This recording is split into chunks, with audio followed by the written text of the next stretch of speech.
Well, if that wasn't enough to get your juices flowing, I don't know what was, but yikes. Sixers for a second time keep us on the edge of our seats with a 105-103 win. They jumped out to a little bit of an early lead and then they fell behind. Just a very sloppy game, to say it in a nutshell. Against Detroit, they fell behind. Against Atlanta, they fell behind. Atlanta got off to a quick start, too. They hit 6 and 9 of their first threes. Yikes, man. Yikes. We have got to be more responsible with the basketball.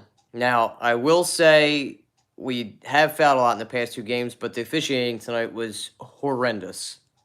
Awful. Just awful on both sides of the ball. There was a lot of traveling going on. The ejection of Mike Scott was a bunch of bullshit.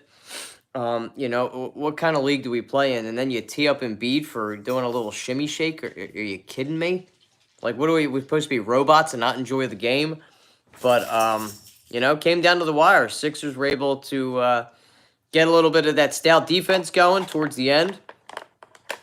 They cut the lead, tied it up, got to the free throw line. Our free throw shooting was a lot better. We need to stop shooting 40-some threes. I think we shot 43s tonight. But by losing Mike Scott, you lose that swag, you lose that big shot maker. He can hit the three. He's one of the few guys on this team that can actually hit and knock down a consistent three. Scary. Matisse Thybulle hit 2 threes. I thought he was pretty stingy on the defensive end, but I don't want him shooting like 5 or 6 threes in the game.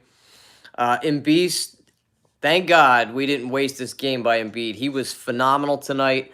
Ben Simmons seems to be getting back into that same old shit, yo. Like, he was aggressive during the first half, and then he kind of peeled back. He just kind of started doing the same shit that he had done over the past, just kind of standing around, not being involved in plays. He had thank God it wasn't a crucial turnover towards the end of the game on the inbound when he went across half court and it got picked off. But we were able to get through that. And Trae Young, the dude's got receding hairline. He's going bald. He's like a little smurf, tapping his head like he meant to miss that free throw on purpose. You didn't do that shit on purpose, you fool. Stop trying to take credit for that, bro. Definitely not. And the terrible boxing out, pinching John Collins. That's their 2 best players right there, and they murdered us on the pick and roll. They did last year when they took 3 out of 4 with us. They've got a good coach in Lloyd Pierce. I wish he was still on this coaching staff. But we were able to defeat one of our nemesis. It was ugly, it was sloppy, but we are still the only undefeated team in the East, now 3-0. Win's a win's a win. We want to take the playoffs through Philadelphia, so we need to win every single game on here on out. I did like the decision by Brett Brown to foul towards the end when we had the 3-point lead, letting him go to the free throw line and not letting them tie it up. That's a great move. That's a Popovich move. So kudos to Brett. It almost blew back because they didn't block out towards the end, but Embiid was able to knock down the 2 important free throws at the end. They didn't have any timeouts, so they had to go full court. And Vince Carter. Now, I don't know if any of you youngins remember this, but this is kind of a playback back to the 0-1 playoffs. It was Game 7, Toronto. Vince Carter took that close shot, doinked right off the rim. This was kind of similar. Kind of happened like it did back in 0-1. And then Kawhi got us last year, but we got that W, and that's all that matters. Defense has got to be a lot more stingier. Again, Embiid, 36 points. The big fella put this team on his back, and we lost Shake Milton, too, which is another shooter, which sucks. We'll get the next time, Hawks. So that step back 3 at the end of the game by Joel was ridiculous. Brett should have called timeout. A win's a win's a win. There was a lot of poor stuff that happened during this game. A lot. There was no real stingy defense. I thought they were very lazy throughout the game. Very sloppy with the ball, turning the ball over. This is back-to-back games with over 40 turnovers. I mean, what we have in the Detroit game, like 23. I can't recall how many we had tonight, but It was very sloppy. Got to improve, and I want to see, like, Ben came out aggressive, and then after they just disappeared. I want to see him consistently be aggressive, and it seems like when anybody gets around him, he just gives up. You know, don't want to see that. Just it's like he's afraid to get hit in the face when he's going strong to the hole. Just go straight up, get banged in the face. You'll be okay. That's why you wear mouth guards.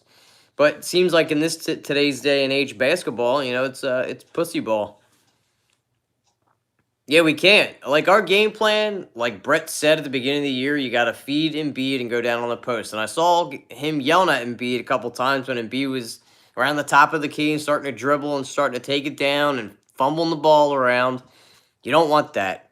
Pass the ball out, establish yourself down on the post, get set for that. Let us, you know, get the ball to you. I was hoping to see Trey Burke in this game because he has the ability to shoot the three. Maybe he just doesn't have confidence. Brett doesn't have confidence in him. I would have liked to see him at like, especially not want to see Korkmaz in there.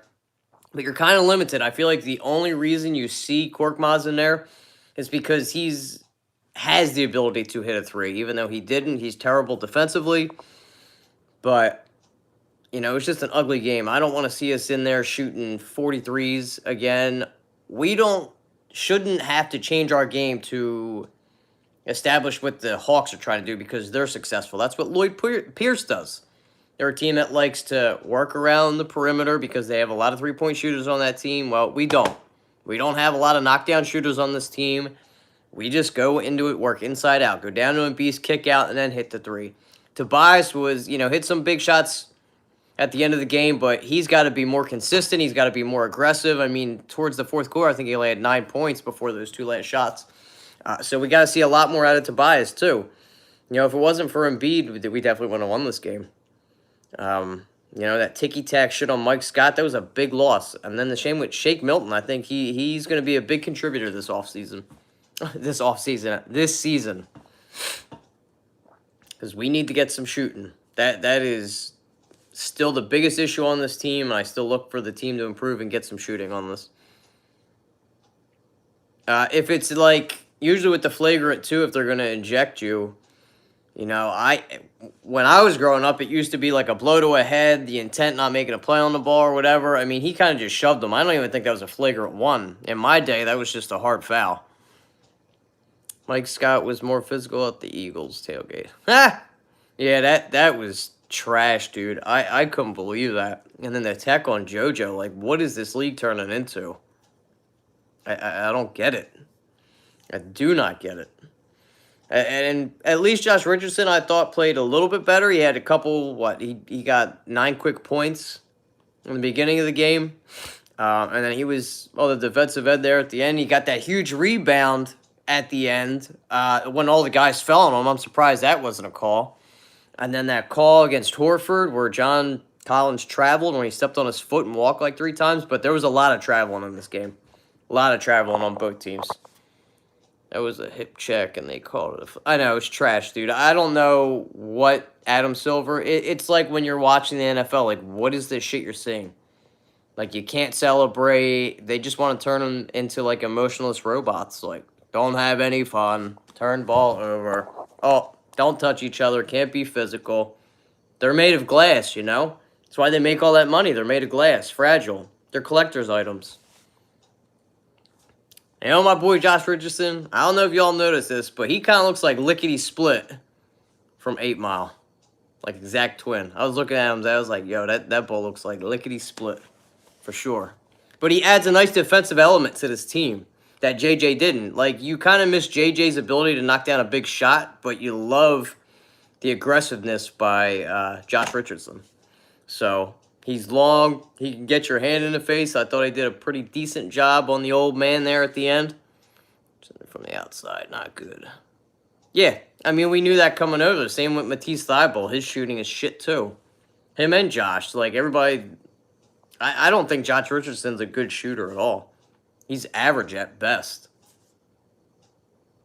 Like, he needs to improve. Tobias, I would really consider it. He's probably out of the whole team other than Mike Scott, one of the highest percentage shooters, but it's not great. Yeah, I don't miss JJ at all. You know, it would have been nice for him to maybe come off the bench, but he wasn't willing to do it. He wanted to take the money and run. Cool. You can go down to New Orleans, do your thing down there. Because I think your streak's going to be broken this year and you're not going to make the playoffs.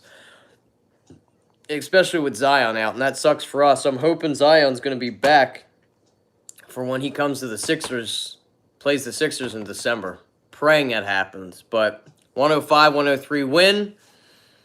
Got to clean a lot up, guys. We got next home games Wednesday against Minnesota. They are also 3-0. Karl Anthony Towns versus the Embeast. And it was nice to have Embiid back, because if he had to sit out because that sprained ankle and Horford started tonight, I don't think we would have won. Zion's out like 6 to 8 weeks, I believe, so he should be coming back right around when they play the Sixers in like mid-December. Yeah, I'm not a big fan of Kyle Quinn shooting threes, but, you know, he kind of stretches. He can make the defense. They're going to give it to him. Why not? He has the ability to knock down like a 14, 18-footer. So I'm not crazy about him stepping behind the three-point line, but he's made a few.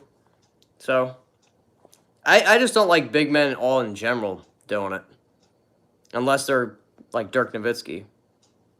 Yeah, they were. They were young Bulls. Thought Simmons was working on that free throw shooting. What is now? 4 for 11 at the stripe. Yeah, Sean, still waiting for him to shoot that three, too. But who knows how long it's going to take Simmons to bust out of that little slump. I don't know if he'll ever change. You know, we've seen it in the workouts. I've seen maybe 2 jump shots in the 3 games that he's played so far. I love the aggressiveness early in the game, but you got to be consistent, homie. Like, you got that bread now. You want to be that complete player. You want to talk the talk, walk the walk. Well, show us on the court, because talk's cheap. Need someone to make some perimeter shots. No more Jimmy Butler. The ball is bail us out. Yeah, I agree. But that's why Tobias got all that money. He needs to step up. He was great in that Detroit Pistons game. He brought us back into that game. Single-handedly in the third quarter, he scored 16 points. He was 3 of 3 from downtown.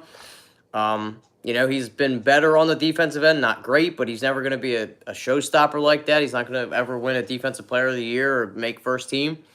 But he has gotten a little bit better. He's got to be more aggressive, though. He is the guy late in games. I don't know, his coaching staff doesn't. Shayok. Well, now with shakeout, we might have to see who's going to be coming up. Or do we sign Jamal Crawford? His old ass is still on the couch. Call him up. Call his ass up and get him on this team. He can make big shots. Vince Carter's dusty old ass is out there doing shit. Call him up. He's a few years younger. I don't understand why Zaire isn't playing. Zaire, they don't think he's ready. You know? Let him get some work down with the Blue Coats. He's still probably trying to recover from you know, that near-death experience last year.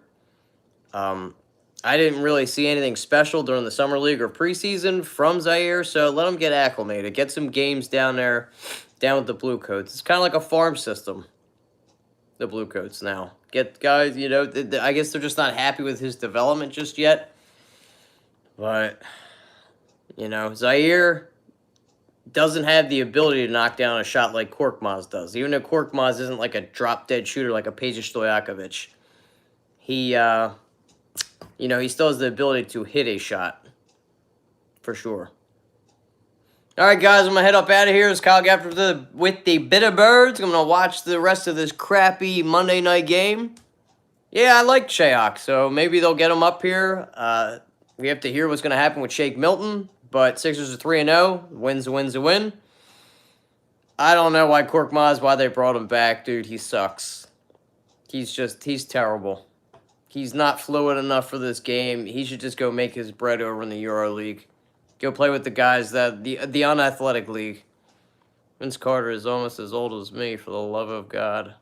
I know, right? He's been in this league for so long. It's crazy. It's insane. All right, Kyle Gaffner with the Bitterbirds. Sixers 3-0. The only team in the East left. Undefeated. Peace.